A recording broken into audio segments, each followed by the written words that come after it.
강촌 코롱 공동 리모델링 온라인 설명회 2부를 시작하겠습니다. 2부에서는 공동 리모델링에 대해서 설명을 드려보겠습니다. 공동 리모델링이라고 들어보셨을 텐데 사실 법에서 정해진 용어는 아닙니다. 최근에 강촌 아파트와 코롱 아파트의 공동 리모델링의 기사가 떴죠. 8년에 통합 리모델링을 추진하다가 무산이 되고 공동 리모델링 양해각서를 체결했다. 강촌 리모델링 추진위원장님하고 코롱 리모델링 추진위원장님이 서명하시고 체결식도 하셨죠. 이때 체결된 양해각서의 내용을 보면 공동 리모델링이 무엇인지 알 수 있습니다. 강촌 아파트와 코롱 아파트는 각 시공사의 리모델링 설명회 공동 개최, 대외 업무 협력, 동일 정비업체와 시공사 선정을 위한 협의 및 공동 브랜드 사용 검토 등 강촌 아파트와 코롱 아파트가 공동으로 추진하는 공동주택 리모델링 관련 업무 수행에 필요한 정보 공유, 홍보활동, 비용 부담, 장소 선정 등 제반 준비 사항에 대해 상호 호혜 원칙에 따라 적극 협력함으로써 공동주택 리모델링 추진에 소요되는 비용을 절감하고 사업 추진 과정에서의 시너지를 높이기 위해 노력한다. 이게 공동 리모델링의 내용입니다. 조금 복잡하시죠? 쉽게 이야기해서 리모델링을 각각 진행하기는 하지만 공통된 업무가 있기 때문에 그에 관해서는 공통으로 업무를 수행을 하면서 서로 도움을 준다는 정도의 개념으로 이해하시면 됩니다. 생각보다 리모델링 업무가 꽤 복잡합니다. 기본적으로 리모델링 추진위원회는 리모델링 조합을 설립하는 게 가장 주된 업무지만 그와 관련하여 리모델링 관련 자료도 수집해야 되고 대관 업무도 수행해야 되고 이번처럼 주민 설명회 준비도 그걸 개최하는 업무도 해야 됩니다. 그리고 정비회사, 건설사, 금융사, 언론 등등 여러 대외 업무를 수행해야 됩니다. 이런 업무를 각각 수행하게 되면 똑같은 업무를 또 똑같이 다시 한번 반복해서 수행하게 됩니다. 이 과정에서 비용도 증가하고 불필요한 노력도 중복해서 들어가게 되죠. 이런 중복된 업무들을 공동으로 수행하는 것이 바로 공동 리모델링입니다. 업무를 공동으로 수행하는 것이지 하나의 조합이 되는 것은 아니기 때문에 각 조합별 조합원의 결정에 따른 선택권은 당연히 유지가 되고 각 조합의 독립적 지위도 계속 유지됩니다. 강촌 아파트 리모델링 조합과 코롱 아파트 리모델링 조합은 법적으로는 별개의 것이죠. 하지만 그 업무를 공통으로 하면서 시너지가 발생하게 됩니다. 그렇다면 하나의 단지로 합치면 안 되냐? 이런 부분에 대한 궁금증을 가지실 수 있을 겁니다. 근데 법적으로 이게 안 됩니다. 주택법 시행령을 보면 리모델링은 주택 단지별로 한다고 되어 있습니다. 코롱하고 강촌은 각각 별개의 단지이기 때문에 리모델링도 각각 실행해야 되는 것이죠. 그럼 단지를 합치면 되지 않느냐라는 생각을 하실 수 있으실 텐데요. 공동주택관리법 제8조를 보면 공동으로 관리하는 게 가능은 하지만 국토교통부령으로 정하는 기준에 적합한 경우에만 해당합니다. 이 국토교통부령이 공동주택관리법 시행규칙인데요. 공동주택관리법 시행규칙 제2조 3항을 보면 공동관리하는 총 세대수가 1500세대 이하일 경우에만 공동관리가 가능합니다. 그런데 강촌 아파트가 1001세대, 코롱 아파트가 834세대이기 때문에 총 1835세대입니다. 따라서 공동관리는 법상 불가능하죠. 안 그래도 이게 계속 문제가 돼서 공동주택관리법상 단지통합 기준을 완화해달라 이런 청원도 올라가곤 했는데 참여 인원이 5명밖에 없는 상태로 끝이 났습니다. 어쨌든 현재 법상으로는 단지를 하나로 통합하는 건 안 되고요. 그래서 공동 리모델링을 하게 된 겁니다. 그럼 공동 리모델링 하는 장점이 뭐냐? 아까와 같이 비용 절감하는 것 뿐이냐? 그보다 더 중요한 장점들이 많이 있습니다. 가장 큰 장점은 1조권 문제가 해결된다는 것. 2014년의 기사라서 조금 시간이 지나기는 했지만 1조권 규제의 습격, 수직 증축 리모델링 아피캄캄 이런 기사가 떴습니다. 또 다른 기사를 보면 수직 증축 리모델링 이대로 괜찮을까요? 이런 기사들의 내용을 보면 강화된 1조권 규제 탓에 수직 증축 리모델링을 할 수 없다. 전체 리모델링 대상 아파트들 중에 절반 이상이 1조권 침해 문제로 수직 증축이 불가능하다. 이런 기사입니다. 이게 무슨 얘기냐? 우리 아파트를 볼까요?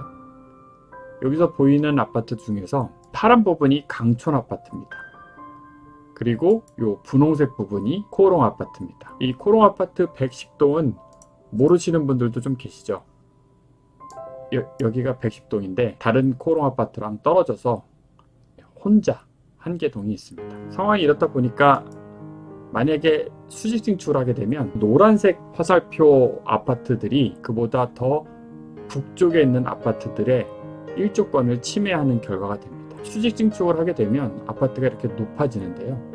지금 현재 3계층까지 가능하게 되어 있죠. 왼쪽에 있는 아파트가 남쪽에 있는 아파트고 오른쪽에 있는 아파트가 북쪽에 있는 아파트라고 볼 때 두 개의 아파트 사이에서 일조권 침해가 없는 상황이지만 만약에 왼쪽에 있는 아파트만 수직 증축을 하게 되면 오른쪽에 있는 아파트의 저층에 일조권을 침해하게 됩니다. 이 경우에 만약에 오른쪽에 있는 아파트에서 일조권 침해로 공사 중단, 손해배상 등등을 문제 삼으면 리모델링이 원활하게 진행되기 어렵겠죠.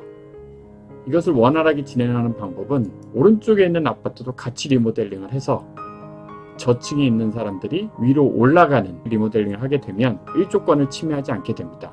물론 여전히 오른쪽에 있는 아파트의 저층은 일조권을 침해당하겠지만 여기에 들어오실 분들은 신규 아파트로 분양을 받으실 분들이기 때문에 소송을 하기가 좀 어렵겠죠. 이렇게 한다는 것은 수직 증축으로 증가된 1, 2, 3층을 신규 분양한다는 건데요. 이와 관련해서 만약에 저층을 분양하게 되면 모두가 다 3계층씩 위로 올라가게 되니까 새로 부동산을 취득하게 되는 것이어서 취득세가 부과되지 않느냐라는 궁금증을 가지신 분들이 계셨습니다.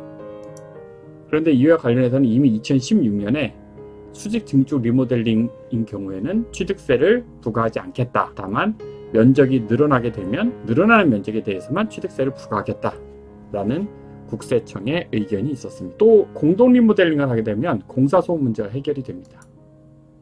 통상적으로 리모델링을 하게 되면 착공에서 준공까지 3년에서 4년 정도가 걸릴 것으로 예상됩니다. 코롱 아파트랑 강촌 아파트 각각 리모델링을 하게 되면 3년에서 4년 정도는 리모델링을 하지 않는 아파트가 고통을 받겠죠. 그래서 소음, 먼지 이런 것들로 인해서 불편이 상당할 겁니다. 만약에 두 아파트가 완전히 다른 시기에 건설을 하게 된다면 총 8년 이상을 이 지역에서 공사를 하게 되는데요. 각각 주민들은 4년 이상의 소음과 먼지에 시달려야 되겠죠. 공동으로 리모델링을 하게 되면 공사로 인한 소음, 먼지 이런 문제들이 자연스럽게 해결이 됩니다. 다음으로 대규모 단지와 단지 노출도 증가라는 장점이 있습니다. 이 사진은 국립중앙박물관 쪽에서 본 사진인데요. 강촌 아파트는 거의 보이지 않고 코롱 아파트만 볼 수 있죠. 이 사진은 이촌로 쪽에서 본 사진인데요. 강촌 아파트만 보이고 코롱 아파트는 거의 보이지 않습니다. 이래서 코롱 아파트가 있는지 잘 모르는 사람, 강촌 아파트가 있는지 잘 모르는 사람들이 많습니다.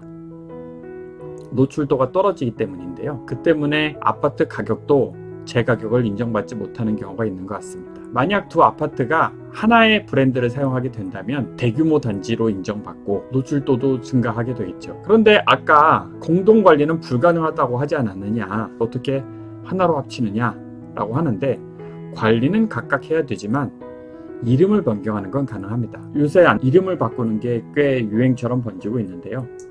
리모델링을 하게 되면서 하나의 시공사가 하나의 브랜드를 두 개의 단지한테 부여하고 하나의 단지가 1단지, 다른 단지가 2단지와 같이 구별하되 공동 브랜드를 쓰게 되면 사람들이 보기에는 하나의 단지처럼 인식이 될 겁니다. 다음으로 장점은 협상력이 증가한다는 데 있습니다. 강촌 아파트가 1000세대, 코롱 아파트가 830세대인데요. 각각 적은 숫자는 아니지만 건설사들이 구미에 담길 정도의 큰 규모의 세대는 아닙니다. 그런데 이 두 단지를 합치면 1800세대여서요. 인근에 있는 한가람과 거의 유사하게 많은 세대수의 아파트가 됩니다. 이렇게 규모가 크게 되면 소위 군 건설사라고 하는 유명 건설사들이 우리 아파트의 리모델링에 관심을 갖게 될 가능성이 커집니다.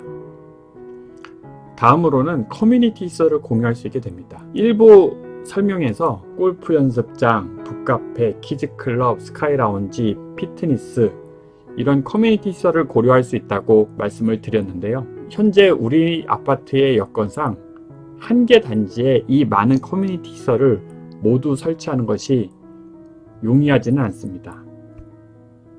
따라서 지리적으로 매우 밀접하게 연관되어 있는 두 개 단지가 별개의 커뮤니티 시설을 설치하기로 결정을 한 다음 서로 제휴를 통해서 상대방 단지의 주민들에게도 이용할 수 있는 기회를 부여한다면 훨씬 다양한 커뮤니티 시설을 설치하는 것이 가능할 겁니다.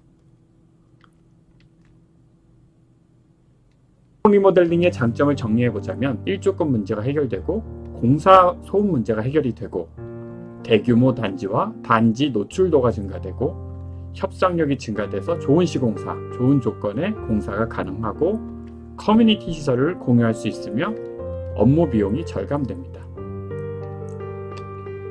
아무쪼록 강촌아파트와 코롱아파트가 긴밀히 협력해서 상호 도움이 되는 리모델링을 추진할 수 있도록 많은 협조 부탁드리겠습니다. 감사합니다.